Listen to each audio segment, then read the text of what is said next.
Welcome to MMC news.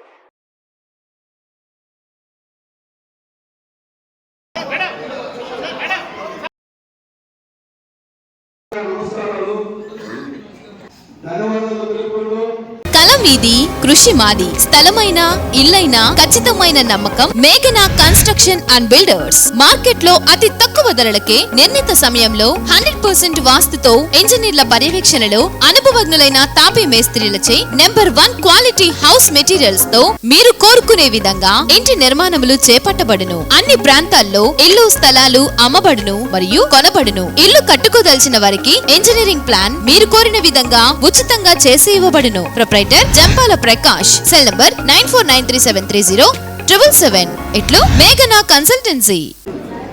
ఎంతో విశ్వాసంగా ఉంటే ఏ తప్పు చేయకుండా కష్టకాలంలో జగన్మోహన్ రెడ్డి గారి జైల్లో ఉన్నప్పుడు ఏ రోజు కూడా నేను ఏ వారి ఆశించి ఆ ప్రజల దగ్గర ఉండాలని కోరుతున్నాను. అంత కష్టకాలంలో ఉన్నప్పుడు మళ్ళీ ఎంపీగా నాకు అవకాశం ఇచ్చినప్పుడు క్రమశిక్షణ తప్పకుండా చక్కగా నా కార్యక్రమాన్ని చేపట్టి ఈ వెంకటగిరిలోనే ఒక ఆఫీస్ కూడా తెరిచి సదా ఎంపీ సేవలు ఇచ్చేటట్టుగా దాదాపు 5 కోట్ల రూపాయలు కూడా దగ్గరికి ఒక్కొక్క గ్రామంలో కూడా నాకు తెలిసినంత వరకు వీటిలో పనులిచ్చిన జ్ఞాపకం ఉన్నాను. అలాగే రాజీనామా కూడా చేశా. ప్రత్యేక హోదా కూడా దీక్షలు చేశా. పార్లమెంట్ లోపల బయట శిక్షలాగా నేను ప్రత్యేక హోదా కూడా తీసి జగన్మోహన్ రెడ్డి గారి అభివృద్ధి కొరకు, వైఎస్ఆర్ పార్టీ అభివృద్ధి కొరకు నేను కృషి చేస్తే కారణం లేకోకుండా ఒక బడుగ బలహీన వర్గాల వారి నాయకత్వం వెళ్ళకూడదనే ఒక కక్షతో చిన్న పుట్టుతో ఎంపీ నుంచి ఎమ్మెల్యే పంపించారు. అప్పుడు కూడా చాలా క్రమశిక్షణలో నేను మళ్ళా ఎమ్మెల్యే నిధులు ఒక దేశ స్థాయి నుంచి తీసుకొచ్చి కేవలం ఒక అసెంబ్లీ స్థాయికి పరిమితం చేయడం జరిగింది. పెద్దవాడిని అనుభవంతో ఐఏఎస్ లో ఉన్నప్పుడు ఎన్నో నిధులు నా రాష్ట్రం తమిళనాడు తీసుకొచ్చారు. అప్పుడు బీజేపీ అధికారంలో ఉన్నప్పుడు కేంద్ర ప్రభుత్వంలో జగన్మోహన్ మల్హోత్రా గారు ఉన్నప్పుడు టూరిజం ఉన్నప్పుడు నేను టూరిజం కమిషనర్ ఉన్నప్పుడు 400 కోట్లు తీసుకొచ్చాను. అలా ప్రతి అవకాశం లేకోకుండా ఏ మాత్రం కూడా నా అనుభవాన్ని ఉపయోగించుకోకుండా కేవలం అసూయతో అలా ప్రవర్తించి చివరికి ఒక పదవి కూడా నాకు ఇవ్వాలి. అందుకని నేను ఎప్పుడు అడగల వారి కదా ఆత్మామానంతో నాకు కూడా ఉంటుంది కదా. ఆ రోజు నీకు కావాలా నాకు కావాలా ఇద్దరు కలిశాను. నా వృత్తి నా పని నేను చేశాను. ఆ తర్వాత చక్కగా చేశాను. ఏ లేకోకుండా కారణం లేకోకుండా ప్రజల్లో ఉండడానికి నాకు అవకాశం ఇవ్వకోకుండా నేను రాజీనామా చేసిందే ప్రజల్లో ఉండడానికి. అనారోగ్యమా చెప్పండి, లేదా సోమతమా చెప్పండి, లేదా పార్టీ ఇంకేం లేకుండా చెప్పండి, లేదా ఎక్కడన్నా ధిక్కరించారా మీ నాయకత్వం అని చెప్పండి.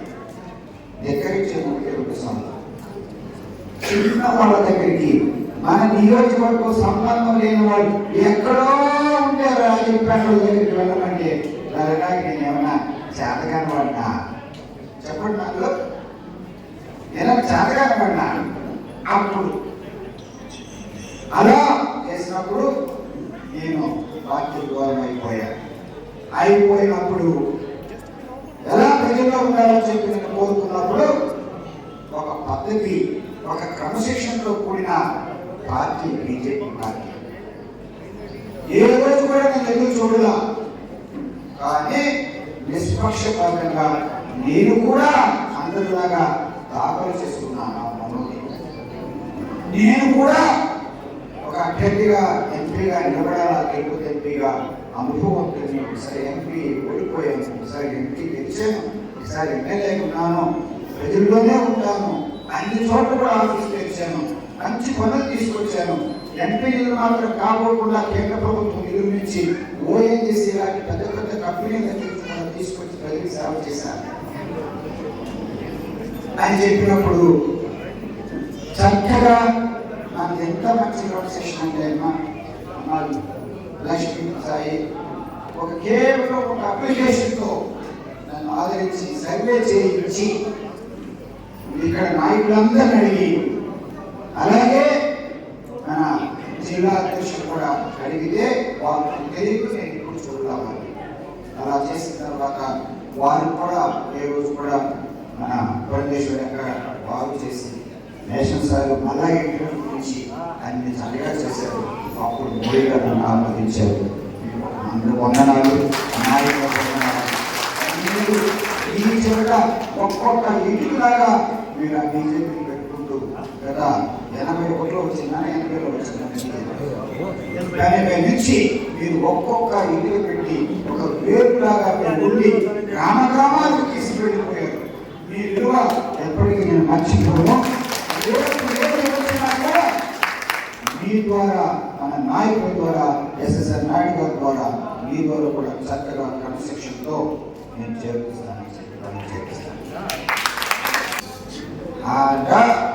నేనట నియోజకవర్గ స్థాయిలో వారికి అధికారం ఇవ్వలేదట ఆధిపత్యం. నేను చెప్పాను ఒక్కొక్క ఊళ్ళో ఒక నాయకుడు ఉంటారు, వాళ్ళు ఎంతో కష్టపడి పనిచేసుకుంటారు, ఆ పార్టీని కాపాడుకుంటారు. కబుక్కుని ఒక ఎమ్మెల్యే కానీ బయట నుంచి వచ్చి పంపించడం ధర్మం కాదు, నేను ఒప్పుకోను అని చెప్పాను. సొంత పెదనాన్న కూడా జనార్దన్ గారు సొంత పెదనాన్న పద్మారెడ్డి గారు మా పార్టీలో వీరికంటే 7 సంవత్సరాల ముందు ఉంటే వారి నాయకత్వం కూడా వారి బిడ్డల నాయకత్వం కూడా నచ్చేది కాదు. ఈ 4 వ్యక్తులైనటువంటి జరిగినవి కనుక ఒకటి గురుగొండ రామకృష్ణ గారు ఎంత సేవ చేశారో మీకు తెలుసు. అలాగే వారి కుమార్తె విద్యావంతురాలు గుణవంతురాలు మీ దగ్గరకు వచ్చి చేతులు జోడించి నాకు ప్రజా సేవ చేయాలి నన్ను ఆదరించమని చెప్పి మన వెంకటగిరి ఆడవలసిన మీరు ఒక్కొక్కరు గ్రామ గ్రామాలకు వెళ్ళినప్పుడు ఆ బిడ్డ గురించి తెలియజేస్తూ మన ఎన్డీఏ అభ్యర్థి ఉమ్మడి అభ్యర్థి తెలుగుదేశం అభ్యర్థిగా సైకిల్ మీద నిలబడుతున్నారని చెప్పి ఒక్కొక్కరికి చెప్పించి ఆమెను గెలిపించాలి. ఆ 2 కారణాలు చెప్పా. ఒకటి రామకృష్ణ గారి సేవలు, 2 ఆ బిడ్డ ఆశపడుతున్నారు, 3 ముఖ్యమైనది ఎవరు రాకూడదు ఇక్కడ అది వస్తా అది ఇంకా డేంజర్. ఇక్కడ నియోజకవర్గంలో డేంజర్ అంటే అంతకంటే పెద్ద డేంజర్ ఉంది పైన.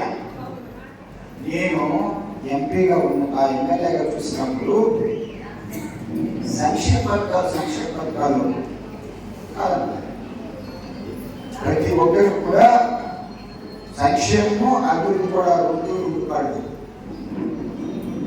2 కళ్ళు. మోడీజీ గారిని ఒక్కసారి మనం చూస్తే చక్కగా 2 ఒకవైపు అభివృద్ధి, రెండో వైపు సంక్షేమం చేసుకుంటూ వెళ్తున్నారు. వారి నాయకత్వం మన ప్రపంచంలో మన భారతదేశ స్థాయి ఎక్కడికో తీసుకెళ్ళిపోతున్నారు. ఆ రోజుల్లో మనం భారతదేశం అంటే చిన్న చూపు చూసేవారు. అలా కాకుండా ఎక్కడైనా విదేశాల్లో సమస్యలు వస్తే కూడా ఈ రోజు సలహాలు అడుగుతున్నారు మోడీ గారిని. భారతదేశం అంటే మనందరం కూడా వారికి వారే సాటి అవినీతికి అవకాశాలు లేవు. ఇక్కడ చూస్తే జగన్మోహన్ రెడ్డి గారు సంక్షేమ పథకాలను చెప్తూ రాష్ట్ర సంపదల నుంచి వాళ్ళు ఇచ్చేది చాలా చాలా తక్కువ.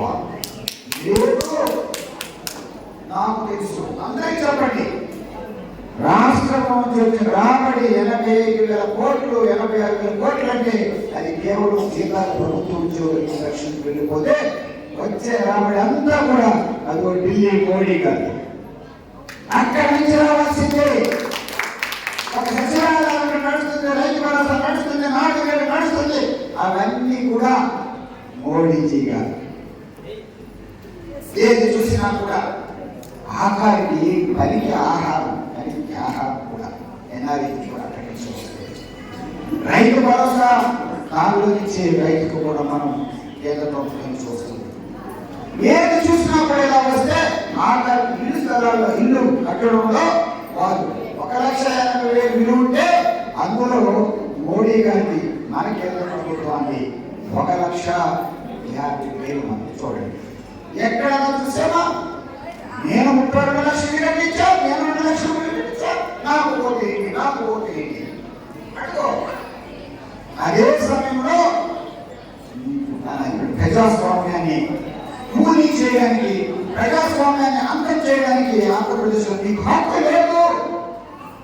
కేవలం మీకు వచ్చిన అధికారంలో అవినీతిని చేసుకుంటూ వెళ్తున్నాం. ఎంతమంది ఎంతో చక్కగా చెప్పారు, దయాకర్ గారు చెప్పారు. ఎంత అవినీతి అంటే అంత అవినీతితో అక్కడ వచ్చిన దాంట్లో ఆధిపత్యంతో పాటు అహంకారం వచ్చింది, నియంత్రణ వచ్చింది. అవినీతిలో వచ్చి డబ్బులు తీసుకొచ్చి మరో మాకు ఓట్లు వేయండి. ఏమి ఒక సర్పంచ్ విలువ లేదు, గెలిచిన ఎంపీటీసీ కానీ జెడ్పీటీసీ కానీ విలువ లేదు. మున్సిపాలిటీ డబ్బులు కూడా ఆయన తీసుకుని సంక్షేమ పథకాలని చెప్పి బటన్ నొక్కుతున్నానని చెప్తున్నాడే. సంక్షేమం ఆయన చేసేది ఒక పోటకం.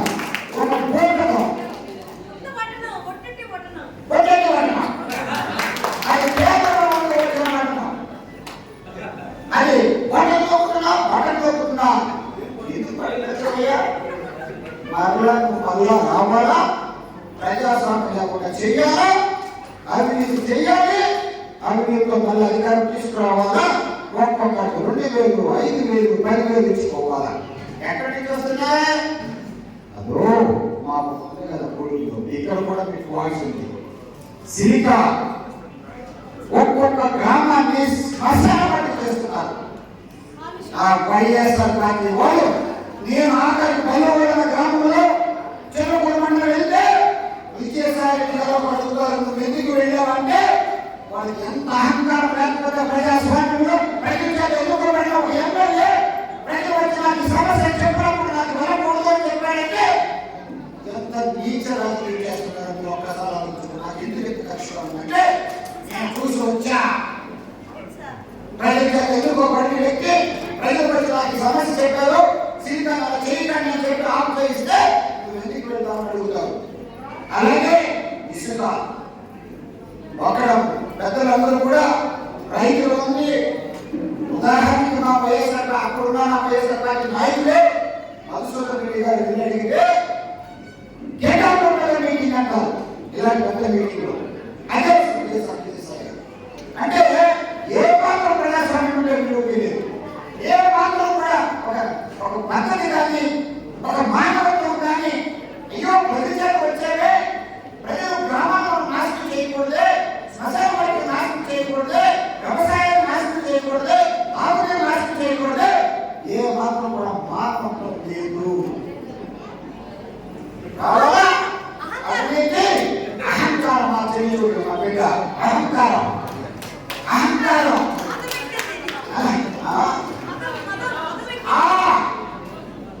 అమ్మాయే చెప్తారా అలా పెద్ద పెద్ద మాటలు వాడుతుంది. ఎందుకంటే చివరికి సొంత చెల్లి కూడా తప్పు పట్టేటట్టు చేసుకున్నారంటే అలాంటి వ్యక్తి మనకి ముఖ్యమంత్రిగా ఉండవచ్చా?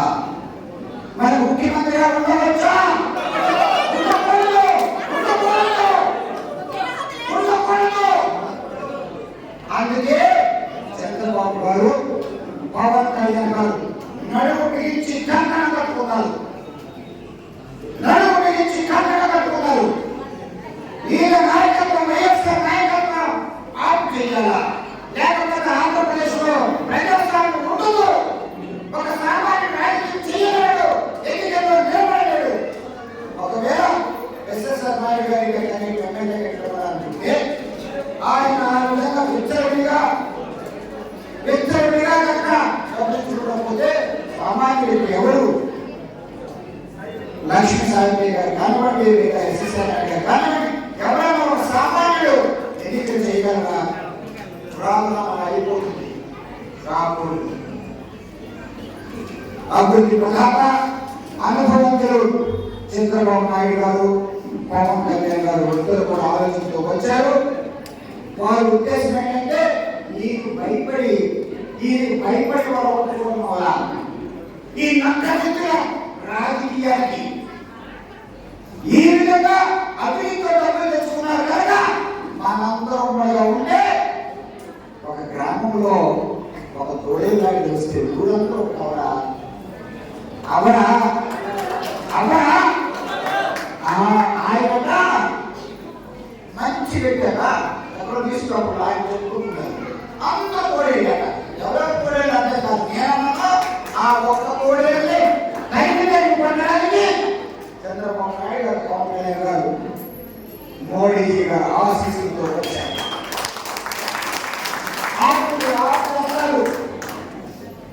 గుర్తు పెట్టుకోండి, మనకు చాలా అవసరం ఉంది.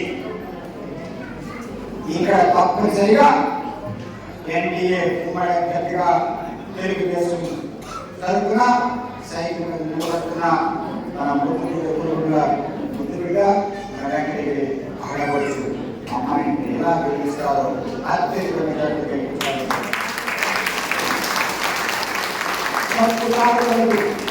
ఒక్కొక్క దగ్గరికి వెళ్ళి చెప్పాలా? 2 కారణాలు నాకు తెలియజేశా. ఒకటి, ఆయన రాకూడదు. 2, ఆయన విజయవాడలో ఆయన రాకూడదు, వెంకటగిరిలో ఈయన రాకూడదు. అక్కడ ప్రజాస్వామ్యం ఉండదు, ఇక్కడ ప్రజాస్వామ్యం. అక్కడ పడహాయి మాట్లాడుతూ ఇక్కడ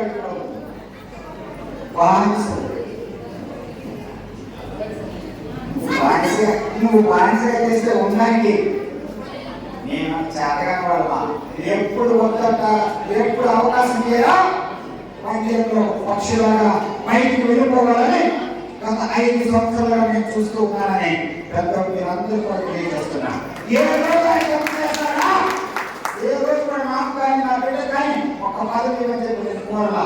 ఎందుకంటే కోరితే మళ్ళా బానిస అయిపోతా. ఆ బానిస నాకు ఇష్టం లేదు, బానిస నాకు ఇష్టం లేదు. మరి అది కాదు, అదే పుణ్యలో చూపిస్తా, నీ కూతురు చూపించు.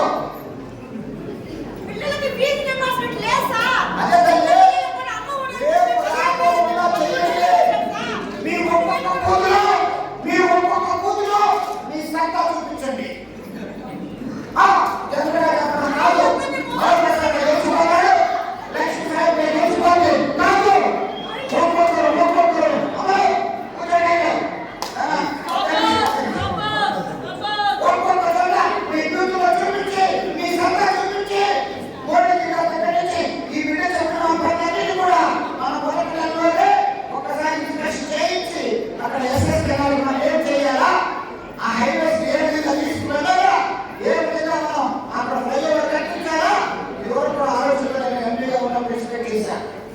అక్కడ రైతులకు అక్కడ చాలా ఇబ్బంది పడిపోతున్నారు. అది చేసిన కానివ్వండి, అలాగే పద్మశాలికి ఇక్కడ కావాల్సిన యూనివర్సిటీ ఏర్పాటు కానివ్వండి, వారు చెప్పిన పనులన్నీ కూడా క్రమశిక్షణతో మొదటి నెలలోనే ఒక ఇన్స్పెక్షన్ వేసి అలాగే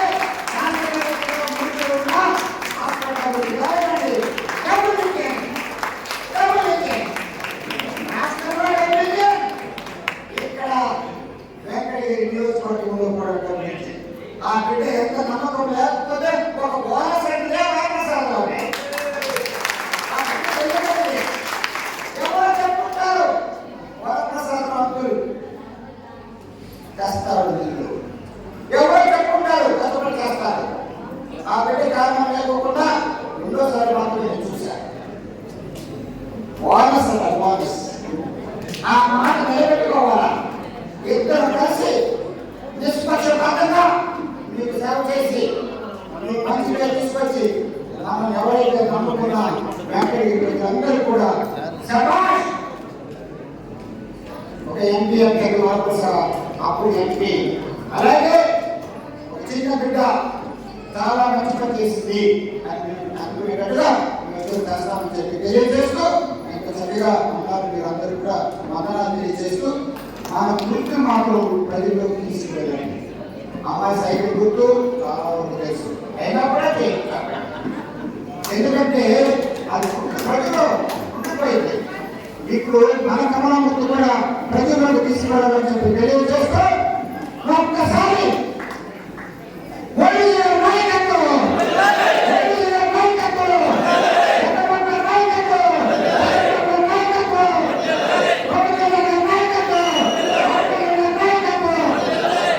శరవణ భవ వర్క్ యూపీవీసీ మ్యానుఫ్యాక్చరింగ్ తయారీ, UPVC mosquito, UPVC Windows, UPVC partition మరియు అల్యూమినియం పార్టిషన్, అల్యూమినియం విండోస్ మరియు అల్యూమినియం మస్కిటో. మా ప్రత్యేకత స్టీల్ ఎలివేషన్ వర్క్ మరియు గ్లాస్ ఫిట్టింగ్ చేయబడును. సరసమైన ధరలోనే లభించును. Contact K Subrahmanyam Achari. Cell number 9706431110. Nellore road Nagamandiram ఎదురుగా వెంకటగిరి టౌన్. శరవణ భవ.